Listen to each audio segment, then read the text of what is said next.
Hello and welcome back to the podcast. I am super grateful that you decided to tune in. This one, again, bite sized. I know we're all busy, so let's dive right into today's episode. We are going to look at personalization because I received a question.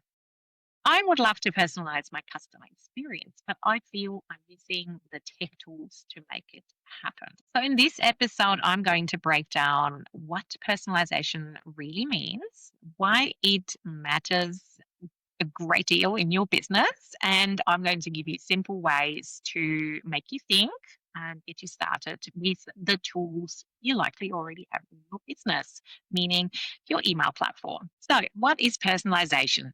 Let's first up clarify that personalization does not mean starting your email with hi, first name, or using the subscriber's first name. That in today's world is not personalization. We all know this is all automated. This is happening on the back end. True personalization means you are leveraging customer mindset, their preferences, their past behavior, and purchase patterns. And you're using all those signals to tailor your content, your recommendations, your interactions, your emails to their specific needs and their specific situation. Sounds complex. It really isn't that complex if you approach it strategically. So that could include, for example, just to scratch the surface, yeah, sending product suggestions based on past purchases. It could include sharing content that's highly relevant to their interests because they've told you via their actions that this is something they're super interested in.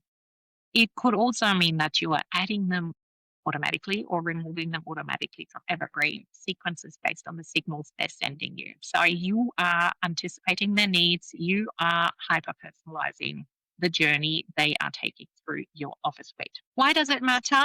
Why should we get caught up on personalizing every subscriber's experience? Well, personalization creates a feeling of belonging. People feel like you actually care about them and they're not just a subscriber. It boosts your engagement because people know what you sent them is highly relevant and highly specific to what they're interested in. It boosts loyalty and it also encourages people to purchase because they know you know them and you only deliver highly relevant stuff. So tailoring your customer experience and messaging, because that needs to go with it, helps you stand out from everyone else who's too hesitant, too overwhelmed, too busy, because we all have lots on our plate, to go to this length to actually just go that extra step and incorporate personalization into their marketing.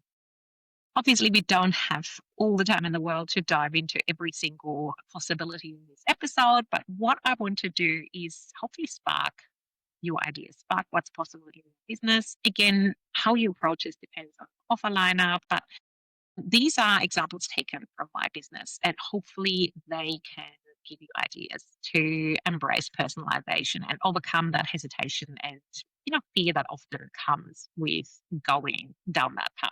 Everything starts with segmenting your list. You really need to be strategic when it comes to your subscriber list.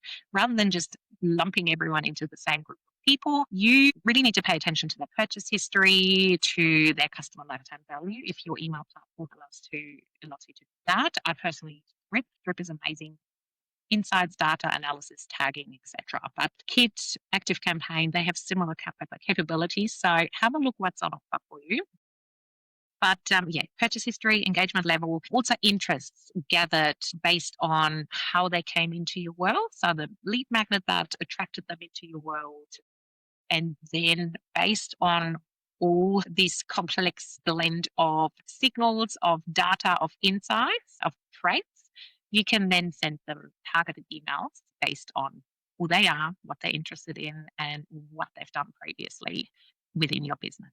A great way to start implementing that and automating that on the end is using trigger links. Again, those things are called something different in every email platform. Drip calls them trigger links. So these are regular links infused with superpowers, as I like to call it. So your subscriber has no idea that there's something magical happening on the background. But these rules or links with superpowers, they can take actions in your email platform in the subscriber profile when they take an action. So if they click, it can add them to a segment, it can remove them from a segment, it can update a custom field, which I've been loving lately.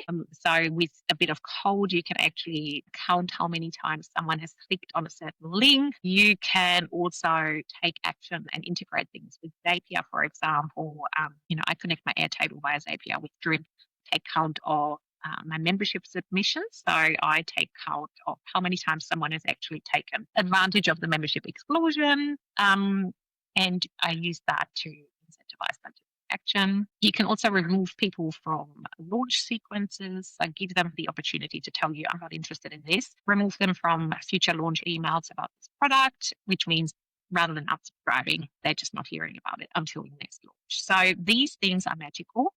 I'm obsessed with them, and I use them all the time in my launches, but also in regular emails to then funnel people into evergreen sequences based on things they checked out and based on things they clicked. Saved segments is another great thing that Drip offers. I don't think Kit or ActiveCampaign have this feature, but Drip allows you to create automatically updating segments on the back end. They're called saved segments, and based on parameters you set, Drip automatically monitors all your subscribers. And once they meet all those parameters, it adds people to this segment, and you can trigger automated email funnels if someone enters a saved segment. So I'm using that for my reward program, for example. If someone meets all those criteria, they're automatically added to this email flow and receive a surprise reward. You can also use it where you want certain criteria to be met. So let's say they have a minimum spend of X. They also have checked out the sales page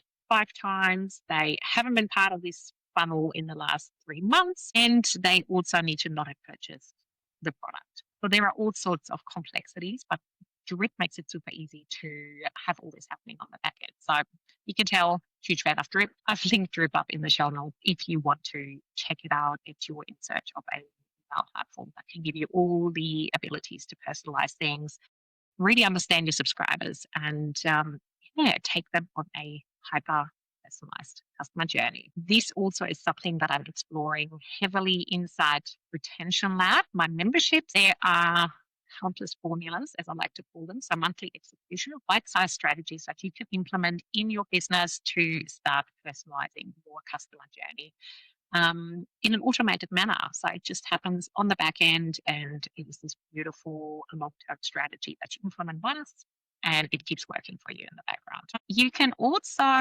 use conditional content in emails. If your email platform allows you to use code and have conditions for components of your emails to only display, again, if people meet certain criteria, that allows you to go even further. So rather than just sending a specific email to people, you can personalize the things they see inside this email. So you can, for example, show different content to different tiers of your membership. So in my membership, Retention Lab, there is the starter tier and the incubator tier. And in my emails, I send one email to members twice a month. So they get a mid-month update and a beginning of the month update. And in those updates, I have link footers. So one section that sends them all the links they need to submit copy critiques, for example, to request their quarterly audit. And that's for incubators. In the starter tier, those members don't get the one-on-one support. So they have 2 different sections. And that means I can send one email to all my members, but then personalize the content in those emails. You can also reference past purchases in the emails, for example. So if you don't want to exclude people who already own a particular product from an email because you think it's highly relevant for them, there's a valuable lesson in there.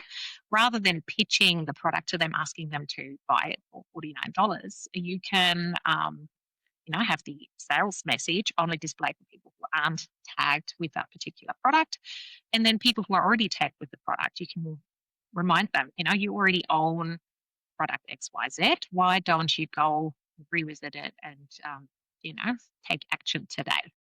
So that again acknowledges this email is meant specifically for you. Have a look at your content, have a look at your purchases. I want you to take action. You can also tailor your emails based on where people came from. So I speak at a lot of summits, and what I do on the Thrivecart backend is for my freebies, create a certain coupon code, or if the freebie doesn't live on Thrivecart, I create a custom sign up form where people are tagged with the source, so the summit they came from or the collaboration opportunity they came from. And then with conditional content, I can thank them for tuning into my session at the XYZ Summit. Hope you loved it. It just reminds people how they tracked you down, and it personalizes that whole journey. But you don't have to reinvent the wheel. It can be in a particular flow, and only people who came from this particular summit see this message. Again, you need to be intentional about it. You need to think about how you can add value to everyone reading this email, and then just take that little bit of extra time, but it makes all the difference for your customer experience and customer journey. I have so many more ways I'm using personalization in my business. But if you want help creating a custom personalization strategy for your business, for your various offers, reach out. I'd love to chat with you to see how we can set you up for success on that personalization journey. And if you take one thing away from this episode, I would love you to make it this one. So hyper personalization really doesn't require a lot of fancy tech, as you could see. I'm pulling this all off with my email platform, my Airtable, my membership, and I connect those with Zapier on a free plan. It really isn't that complex. It's really about knowing your customer, tailoring your communication to their needs, taking that extra step, and always asking yourself, how can I add even more value in every brand touch point I send out into the world? So if you want to take action after this episode, I would love you to stop sending out emails without paying attention to what it can do for you in the bigger picture of your business. So look at custom events, custom fields, and tags in your business and how they can support you on that personalization journey. And if you enjoyed this episode, please give me a follow, subscribe, leave a review. It all helps to spread the word and get this podcast in front of even more savvy online business owners just like you. So thanks so much for listening, and I will see you next week.